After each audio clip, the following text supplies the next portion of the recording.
오늘은 사도행전 18장 12절 23절의 말씀을 함께 하나님의 말씀으로 받겠습니다.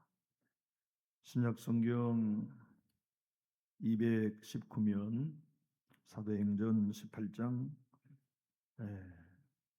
말씀입니다. 18절로 23절의 말씀, 12절로 23절의 말씀.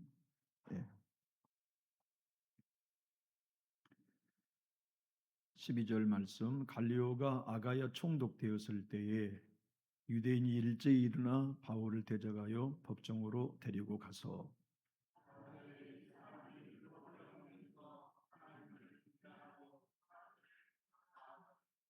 바울이 입을 열고자 할 때에 갈리오가 유대인들에게 이르되 너희 유대인들아 만일 그것이 무슨 부정한 일이나 불량한 행동이었으면 내가 너희 말을 들어주는 것이 옳거니와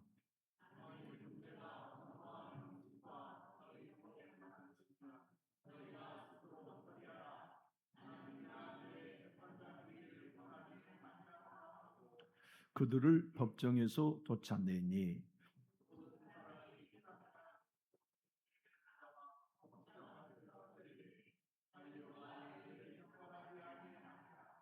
바울은 더 여러 날 머물다가 형제들과 작별하고 배 타고 수리아로 떠나갈새 브리스길라와 아굴라도 함께 하더라.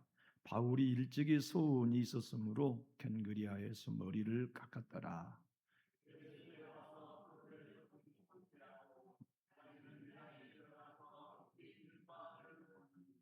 여러 사람이 더 오래 있기를 청하되 허락하지 아니하고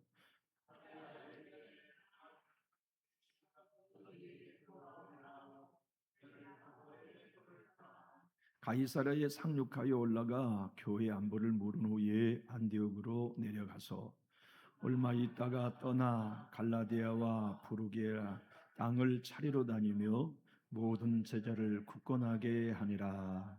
아멘. 여러분 지금껏 살아오시면서 내가 흔들릴 때 붙들어 주었던 분들 많이 만나셨죠?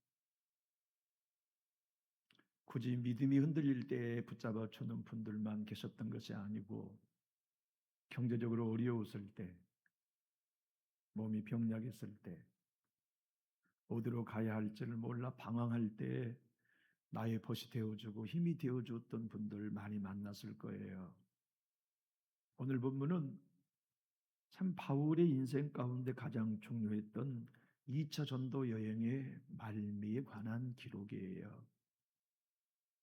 바울은 고린도라는 도시에서 1년 6개월, 18개월 동안 복음을 전하고 그곳을 떠나게 되었어요. 떠나려는 목적은 2차 전도 여행을 마치고 자기를 파송해 주었던 안디옥 교회에 돌아가기를 원했기 때문이었죠. 교회에 돌아가 여러분이 기도해 주시고 응원해 주셔서 이런 선교 활동을 했습니다 하는 선교 보고를 하기 위해 바울이 2차 전도 여행을 마치려고 하는 때였어요. 그런데 그 고린도에 사는 유대인들이 바울을 미워했잖아요. 그래서 그를 그 당시 아가의 총독인 갈리오에게 고발해요. 그래서 이 바울이 법정에 서게 됐는데 참 안타깝죠. 이런 얘기를 읽다 보면 야, 우리의 삶이 주님을 섬기고 교회를 섬기는 일에 반드시 영광된 일만 뒤따라오는 것이 아니구나 하는 걸 배우게 돼요. 그렇게 오랫동안 수고했는데 법정에 서야 한다고 하면 모순처럼 보이잖아요. 우리가 주님의 교회를 그렇게 섬기고 예수님을 위하여 이웃을 위하여 그토록 희생했는데 사람들에게 비난받는 법정에 선다면 그 마음이 어떨까요? 근데 다행스럽게 갈리오론 총독이 야야야야야 너희 유대인들을 너희들에게 내가 얘기한다. 이 사람이 지금 이 법정에 선 게 로마법을 어긴 게 아니고 실정법을 어긴 게 아니고 너희 유대인들의 문화, 너희들의 언어, 너희들이 말하는 법인 율법에 관한 얘기면 나 상관 안 할래. 너희들이 알아서 해. 이 사람이 살인했냐? 이 사람이 도둑질했냐? 이 사람이 로마법에 어길 일을 했다면 내가 재판하겠지만 너희들이 소위 말하는 율법에 관한 얘기면 너희들끼리 해결해. 난 그 일에 재판관이 되지 않겠다 하고 바울을 그 즉시 석방해 준 거예요. 야, 하나님이 일하셔서 고맙다. 하나님이 수고한 것에 대한 보상을 주시는 이런 생각도 들었겠죠. 근데 나오자마자 바울에게는 더 가슴 아픈 일이 벌어졌어요. 자기 대신 유대인의 회당, 고린도의 회당장인 소수대대가 두들겨 맞는 거예요.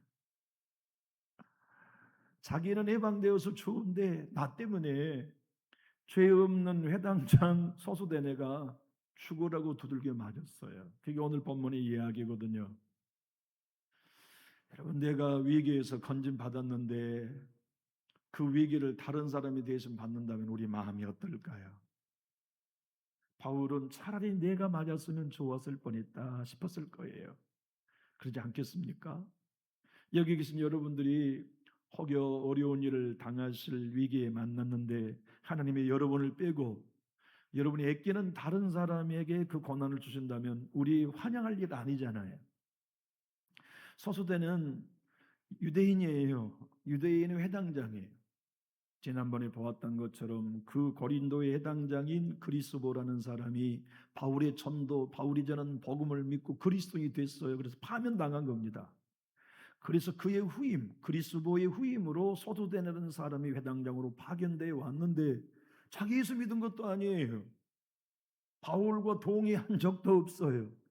근데 사람들이 이 회당장 그리스도 아니 소수대네를 바울을 대신하여 두들겨 팬 이야기가 오늘 본문의 이야기입니다. 소수대는 어떤 생각이 들었을까요? 억울하지 않았을까요? 소수대는 아무 이유 없이 나와 아무 상관없이 두들겨 맞았으니 얼마나 속상할 일이었겠어요.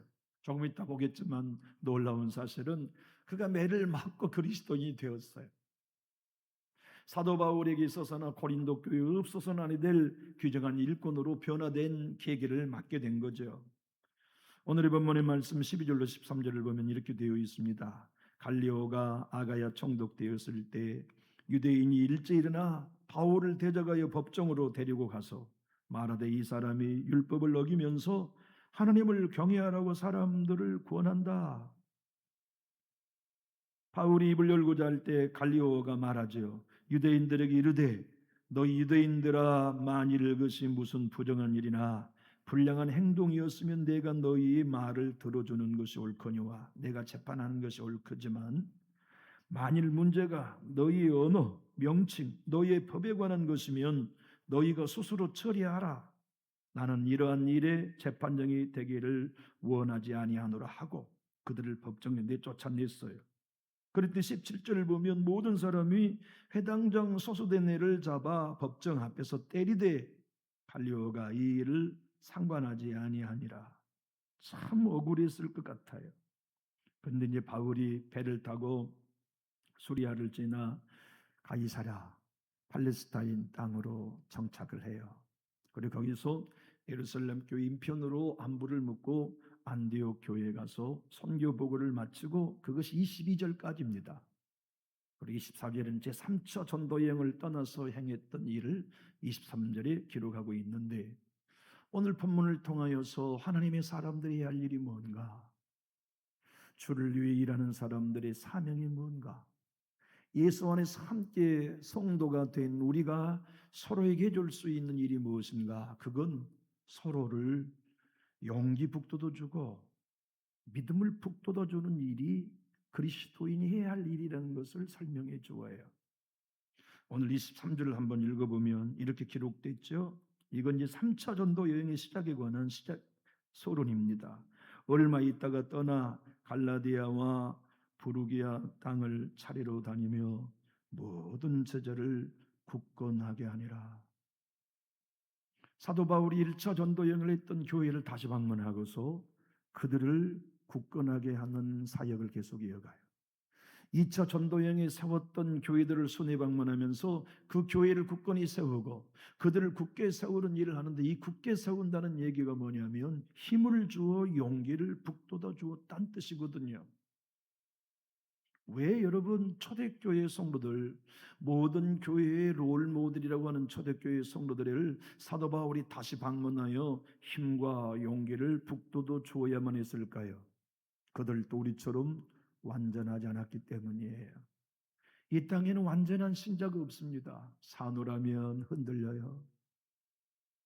산후라면 믿음이 떨어지기도 해요. 산후라면 절망의 늪에 빠지기도 하고, 삶을 산후라면 불신과 의심의 늪에 빠져 가시밭길에 꽁꽁 묶이는 새처럼, 그물에 걸린 노루처럼 우리의 믿음이 전혀 발휘되지 않을 때가 있어요. 그때는 하나님이 어떻게 하십니까? 하나님의 사람을 만나게 하셔서 용기를 북돋워 주세요. 다시 일어납시다. 우리 다시 힘냅시다. 아마도 사도 바울이 1차 전도 여행을 다녀왔던 교회를 가보았을 때 아예 교회를 떠난 신자들도 많았을 거예요. 2차 전도 여행에 세웠던 교회들을 가보니까 그렇게 뜨거웠던 신앙인들이 다 세상으로 떠나가 버리고 믿음을 잃어버린 이들도 많았을 거예요. 그들에게 바울은 다시 만나 우리 새롭게 시작합시다. 우리 하나님 앞에 다시 섭시다. 복음 앞에 섭시다라고 그들을 용기를 북돋워 주어지는 일을 바울이 했다면 우리들은 오직 해야겠어요. 우리가 서로 내 자신 타인을 알지요. 우리는 한 주간도 수없이 넘어지잖아요. 수없이 절망하고 수없이 상처받고 수없이 주저앉을 때 얼마나 많아요. 하나님이 우리를 한 교회 남존육 이론으로 세우신 이유는 그때마다 옆에서 서로 북돋워 주라고. 권사님 힘내, 집사님 힘내, 우리 함께 다시 일어서서 주님 가신 길 걸어갑시다라고 굳게 세우도록 우리를 한 가족 삼아 주신 것이죠. 사도 바울은 오늘 보면 3차 전도 여행을 23절에 시작하면서 몇 년 동안 했냐면 6년 동안을 했어요. 3차 전도 여행. 그리고 선교당하거든요. 참소형으로 선교당해요. 근데 선교당할 때까지 사도 바울도 누군가를 용기 북돋워전을 했을 뿐만 아니라 사도 바울도 끊임없는 용기를 누군가가 북돋워 줘야만 선교의 자리에까지 갈 수 있었어요. 여기 계신 성도 여러분들 중에 나 다른 사람 도움 없어도 내 믿음 지켜갈 수 있습니다 하는 분 계신가요? 우리 못해요. 저도 제 힘으로는 제 믿음 못 지켜요. 누군가가 목사님 힘내세요, 목사님을 위해 기도할게요 하고 용기를 북돋워주는 입술이 간간히 있어야 갈 수 있는 것 아닌가요? 우리 모두에게는 용기를 북돋워 주어야 할 믿음의 사람들이 음성이 필요합니다. 눈빛이 필요해요. 우리말 성경은 23절을 이렇게 번역하고 있죠. 안디옥에서 얼마 동안 지니던 바울은 그곳을 떠나 갈라디아와 부르기아 지방을 두루 돌며 모든 제자들에게 힘을 북돋워 주었습니다. 쉬운 성경 번역본으로 읽어볼게요. 바울은 한동안 안디옥에 머물러 있다가 그곳을 떠나 갈라디아와 부르기아 지방을 두루 다니면서 모든 신자들에게 힘을 북돋워 주었습니다. 여러분 삶을 살아오면서 교회 생활하면서 그때 나 제일 힘들었었어. 근데 그때 참 암흑의 전화 한 통화가 나를 다시 용기 얻게 해주었지 하는 경험이 다 있으실 거예요. 내 믿음을 북돋워 주었던 힘 있는 전화 한 통, 내 영성을 북돋워 주었던 사랑의 사람들의 눈물 어린 한 편의 문자 하나가 우리를 다시 일으켜 세웠던 때가 얼마나 많나요? 믿음의 사람들이 해야 할 일이 바로 너도 나도 잘할 수 있다는 사실, 너도 나도 낙심할 수 있는 존재라는 사실을 알기에 내가 누군가가 지치고 힘들 때 그를 일으켜 세워주고 격려해주며 따스한 차 한 잔과 따스한 카톡 하나라도 용기 줄 수 있는 삶을 살아내는 것이 곧 하나님의 사람들이 해야 할 일이라는 것을 오늘 본문을 통해 일러주고 계시죠. 여러분 부부가 함께 신앙하는 유리한 점이 뭘까요? 모든 점에서 유리하지만 서로 영적으로 격려해 줄 수 있잖아요. 용기를 북돋워 줄 수 있잖아요. 헤이아드 여수처럼 내 귀에 가장 가까운 격려 입을 가진 입은 내 입이고, 내 삶의 인생 가운데 가장 가까이 격려해 줄 수 있는 사람은 배우자다.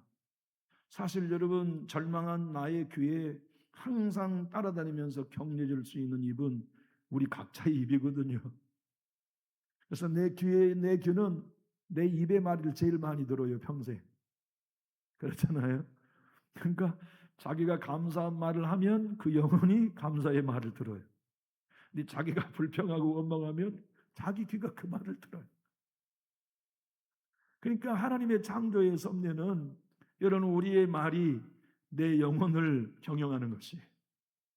근데 용기를 심어주는, 물론 내 자신, 오늘 참 여러분 송구합니다만 저는 오늘 예배 전에 지금도 마음이 유쾌하지는 않는데 제 마음이 완전히 바닥인 상태로 지금 교회에 왔거든요. 나 오늘 진짜 설교 못하겠다. 내 마음이 너무 많이 상해 있거든요. 왜냐하면 제 아들 때문에 그래요. 아들아, 청년의 수련회를 하는데 너도 참여해야 되지 않겠냐? 아침에 일이에요. 새벽 기도 끝나고 와서. 아무 대답을 안 해요. 이제 27살이 되다 보니까 머리가 이제 커가지고 이제 어떻게 이걸 때릴 수도 없고. 저녁에 지금 우리 청년들 수련회 찬양을 인도하는데 목사 아들은 여기 있지 않는 이 사실이 제 마음에 너무 많은 짐이 돼요. 지금 너무 많은 짐이 돼요. 회초리를 들고 싶은 마음도 들기도 하고, 꾸지람을 해야 되겠다는 마음 들기도 하고, 여러 가지 만감이 교체하는데 청년들에게 너무 미안하고, 성도 여러분들께 면목이 없어요. 지금 제가. 그래서 오늘 6시에 교회에 왔습니다만은 제 마음이 너무 무거운 채로 오늘 참 이제 강단에 섰는데 설교가 용기를 북돋워 줘야 되는 설교이다 보니까 여러분이 저를 좀 용기를 북돋워 줬으면 좋겠어요. 참 사도 바울의 사역 중에 오늘 그렇게 목이라도 내주고 눈이라도 뽑아주고 싶어 했던 브리스길라와 아굴라가 고린도에서 함께 떠나 에베소까지 와요. 근데 사도 바울이 판단할 때 에베소 교회 회당에 있는 사람들이 당신이 증거한 말씀이 너무 은혜롭습니다. 그러니 가지 말고 우리에게 계속 설교 주십시오. 부탁하니까 바울이 안 됩니다. 하나님이 나를 돌아가라고 하십니다. 만약 하나님의 뜻이 있다면 내가 올 것이지만 나 대신 브리스길라와 아굴라가 여러분들을 양육해 줄 것입니다.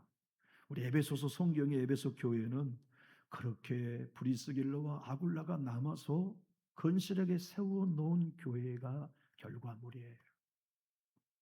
그러니까 사도 바울을 통해 복음이 증거됐지만 에베소 교회가 굳건히 선 건 평신도 브리스길라 아내와 아굴라 남편의 양육을 통하여 그런 은혜를 경험한 거죠. 근데 사도행전뿐만 아니라 사도 바울의 일상을 가만히 눈여겨보면 항상 지칠 때마다 용기를 북돋을 수 있는 사람들을 붙여주셨어요. 그것이 하나님이 우리에게 베푼 은혜의 방식인 것 같아요. 여러분 그렇지 않나요? 내 지난날의 삶을 가만히 생각해 보면 그때 진짜 하나님이 그분 통하여서 지쳐있는 나에게 힘주시고 격려해 주셨다는 경험 참 많을 거예요. 하나님의 사람일수록 성령의 사람일수록 그 경험은 많을 거예요. 브리스길라 아굴라뿐입니까? 빌립보에서는 누디아를 보내셔서 그의 집에 숙식하며 용기 주시고 의사 누가를 통하여 안질이 심할 때마다 치료받게 하심으로 내 종아 힘내라 용기 북돋워 주시고 교회에 입문하지 못한 채 미움받고 있을 때 바나바를 통하여 교회에 입문하게 하시고 용기 얻게 해주시고, 처녀 생면부지 사람 소수된 애가 내 대신 매를 맞더니 그를 통하여 하나님이 나를 보호하시는 걸 경험하는 걸 맛본단 말이죠. 그런데 여러분, 고린도서 1장 1절을 보면 바울은 이렇게 기록하고 있어요. 하나님의 뜻을 따라 그리스도 예수의 사도로 부르심 받은 바울과 형제 소수대네는, 그러니까 이 회당장에 매 맞고 나중에 고린도 교회의 유능한 일꾼이 돼요. 주 안에서 여러분들과 제가 때로 살면서 욕먹는 매를 맞기도 하고, 오해라는 매를 맞기도 하고, 부도덕한 이런저런 사람들의 평가나 대우를 통해서 상처받기도 하지만, 우리가 예수님 안에서 당하는 일들이라면 그것마저도 합력하여 손을 이루시고 우리를 용기 북돋아주는 사건이 되게 하시는 것을 오늘 본문을 통하여 배우게 되는 것이죠. 여러분, 마음 아픈 채로 이 저녁에 나오신 분 계시죠? 절망된 마음, 낙심된 마음으로 저와 같이 이전에 나와 앉아 계신 여러분들의 형편을 오늘 하나님께서 말씀으로 용기 북돋아 주셨으면 좋겠습니다. 그리고 오늘 우리 서로가 한 교회에 속해 있어서 서로에게 용기를 북돋아 줄 수 있는 좋은 믿음의 관계가 된다면 참 좋겠어요.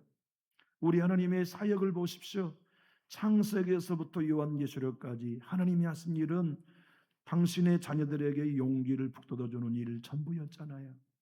힘내라, 두려워 말라, 놀라지 말라, 내가 너와 함께한다. 하나님이 에녹과 120년 동안, 아니 300년 동안 동행하시면서 뭐 하셨나요? 용기 북돋아 주신 거 아닙니까? 노아와 120년 동안 방주를 지을 때 함께 하시면서 뭐 하셨습니까?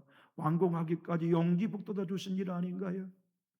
믿음의 조상으로 아브라함을 택했지만 아내 뺏길 때 블레셋 나라의 모든 태의 문을 다 닫아버리시면서 내 딸 만지지 마라 하고 아브라함에게 용기 북돋아 주시고, 이삭이 흉년의 때에 먹고 마실 것 없게 된 때 하나님이 농사지어서 그의 100배나 수확을 얻게 하심으로 용기 북돋아 주시고, 야곱이, 요셉이, 모세가, 여호수아가 힘들고 지칠 때마다 용기 북돋아 주셨는데 그 방법은 언제나 믿음의 사람들을 곁에 세워주심으로 응원하셨음을 보게 됩니다.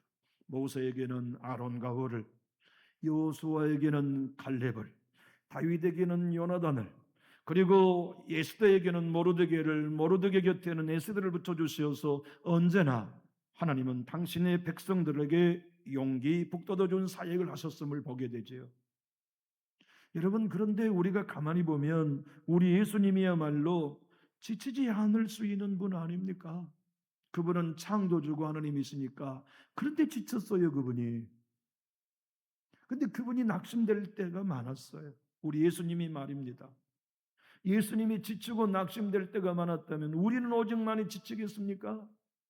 우리는 오직 많이 낙심될 일이 얼마나 많이 있겠어요? 주님은 이렇게 제자들에게 말씀하실 정도로, 마태복음 8장 20절이죠. 예수께서 이르시되 여우도 굴이 있고 공중의 새도 거처가 있으되 인자는 머리둘 곳이 없다. 왜 창조주께서 그렇게 사셨을까요? 머리둘 곳이 없는 여러분과 저의 위로자가 되시기 위해. 여러분과 제가 머리둘 곳이 없는 처지가 될 때 나도 그런 처지에 있었기 때문에 너 힘내서 일어나라. 주님이 우리의 심령 속에 믿음을 굳게 세우고 은혜 안에 굳게 세우기 위하여 주께서 그런 고난의 길을 겪어가신 거지요. 옴짝달싹 못하는 환경을 만날 때 기억하십시오. 우리 주님도 십자가에 못 박히셔서 옴짝달싹 못한 때가 계셨어요. 사람들로 말미암아 큰 아픔과 상처를 당할 때가 있다면 기억해 주십시오.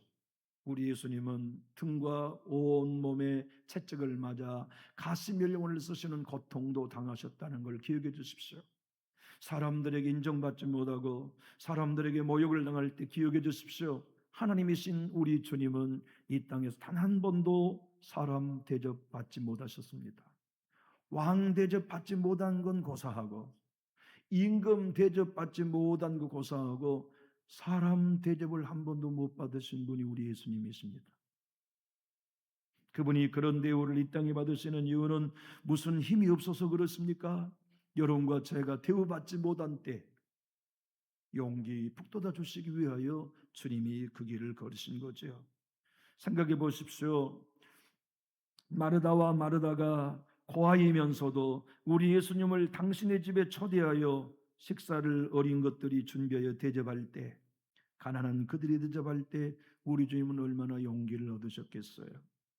누가복음 10장 40절이 그 사실을 증언하는데, 마르다는 준비하는 일이 많아 마음이 분주한지라 예수께 나와 이르되 주여 내 동생이 나 혼자 일하게 두는 것을 생각지 아니하시나이까 그를 명하사 나를 도와주라 하소서. 사랑하는 교우 여러분, 오늘 하나님이 우리에게 하시는 말씀, 옆을 한번 둘러보아라. 함께 교회 생활하면서 너는 다른 형제의 믿음을 북돋아주는 입술이냐? 주변을 둘러보아라. 너를 만난 사람들은 용기 얻냐? 지난 걸어온 길들을 되짚어 보아라. 넌 진정 용기 주는 입장이었냐? 용기 꺾는 입장이었냐? 독일의 양심이라고 하는 디트리 폰헤퍼 목사님이 있었죠. 1945년 독일이 피해망한 3주 전에 나치에 의하여 교수용으로 운명한 목사님입니다. 겨우 39살에. 그는 미국에서 유학하고 미국의 최고로 저명한 신학대학의 교수로 임용받았어요. 그런데 그 모든 안정된 삶을 포기하고 독일로 돌아갑니다. 여러분, 윤리학을 공부해 보면 라인홀드 니버라고 하는 사람 알지요? 기독교 윤리의 대표적인 인물이지요. 그와 벗이었는데 1939년 7월에 독일로 돌아가면서 그 친구에게 쓴 편지의 내용이 이렇습니다. 따로 시간을 내어 나와 내 나라가 처한 상황을 생각하고 나를 향하신 하나님의 뜻을 밝히 보여달라고 기도했습니다. 미국으로 건너온 것은 실수였습니다. 나는 우리 민족사의 힘든 시기를 독일에 있는 그리스도인들과 함께 섞지 않으면 안 됩니다. 그래서 중구로 갑니다. 독일로. 미국에 있었으면 성공이 보장됐는데 독일로 돌아가요. 독일로 돌아가서 그가 히틀러를 암살하는 암살조에 포함됐다가 그게 발각이 되어 체포당합니다. 그래서 유태인들이 들어가는 강제 수용소에 들어가 수용을 당하다가 1945년 4월 9일 독일이 패망한 3주 전에 겨우 39살에 죽어요. 근데 그 수용소에 있었던 독일인 의사 피츠 슐스트롱이라고 하는 의사가 창문 너머로 그가 마지막 죽음 직전에 감방에서 기도하던 모습을 생생하게 보고 그의 일기에 기록해 놓았어요.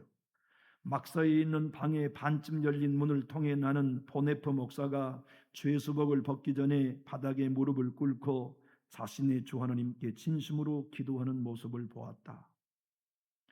나는 이 사랑스러운 사람이 기도하는 방식을 보고 깊은 감명을 받았다.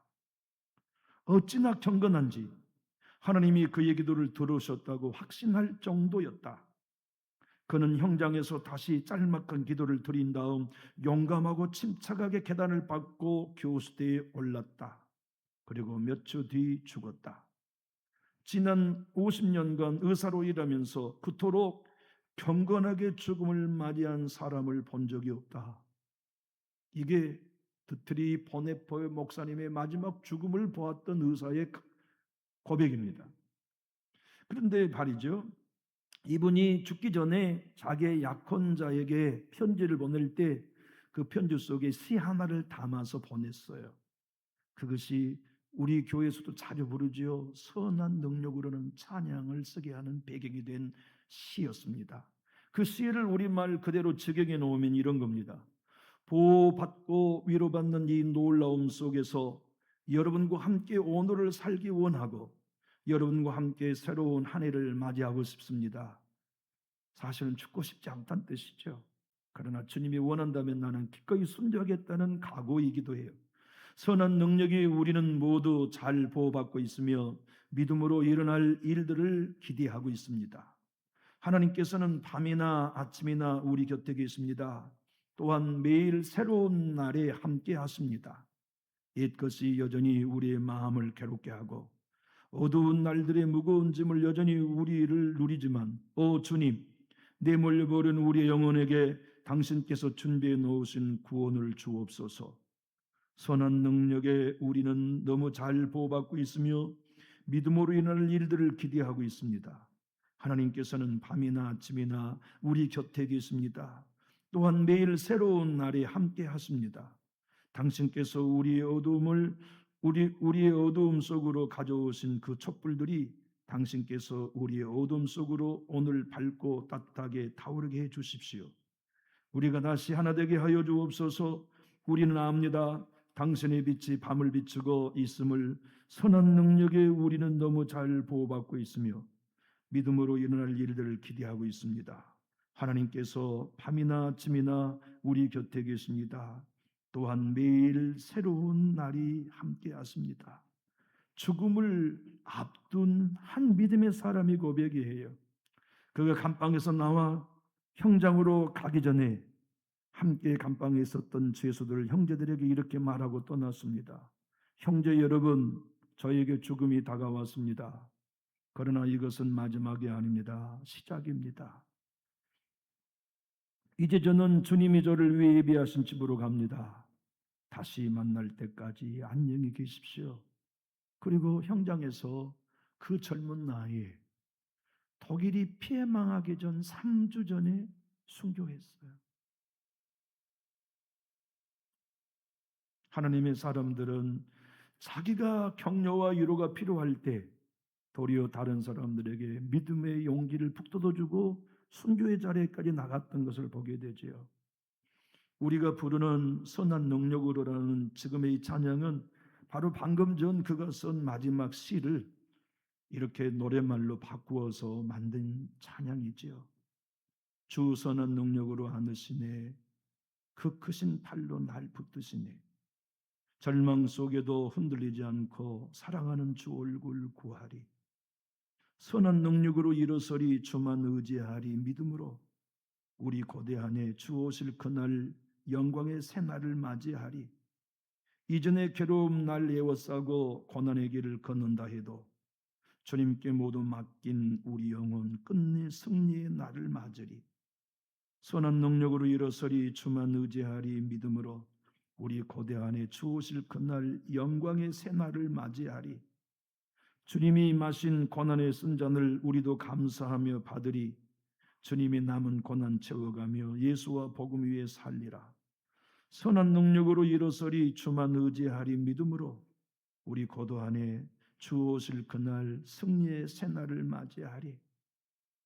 사랑하는 교우 여러분, 우리 주님이 보혜사 성령님을 우리에게 보내신 이유는 딱 하나, 우리가 지칠 때 용기 얻도록 힘을 북돋워 주시기 위해 보내신 영이십니다. 하여 사도 요한은 예수님이 일러주신 그 말씀을 요한복음 14장 16절 17절 이렇게 기록해 놓고 있습니다. 내가 아버지께 구하겠으니 그가 또 다른 보혜사를 너희에게 주사 영원토록 너희와 함께 있게 하리니 그는 진리의 영이라. 세상은 능히 그를 받지 못하나니 이는 그를 보지도 못하고 알지도 못함이라. 그러나 너희는 그를 아나니 그는 너희와 함께 거하시며 또 너희 속에 계시겠습니다. 그분이 우리에게 용기를 북돋워 주시며 보혜사로 함께하고 계십니다. 우리 주변을 둘러보십시오. 우리 교회에서 우리가 서로의 용기를 북돋워 줄 수 있는 하나님의 사람으로 신앙해 봅시다. 서로 말 한마디를 통해서도, 서로 만나는 작은 하나의 틈 속에서도 용기 줄 수 있는 사람들, 힘을 북돋워 줄 수 있는 관계 안에서 정말 예수 따라 좁은 길을 걸어가는 진짜 그리스도인들이 제가 되고 여러분이 다 될 수 있기를 오늘 이 밤 간절히 부탁합니다. 기도하겠습니다.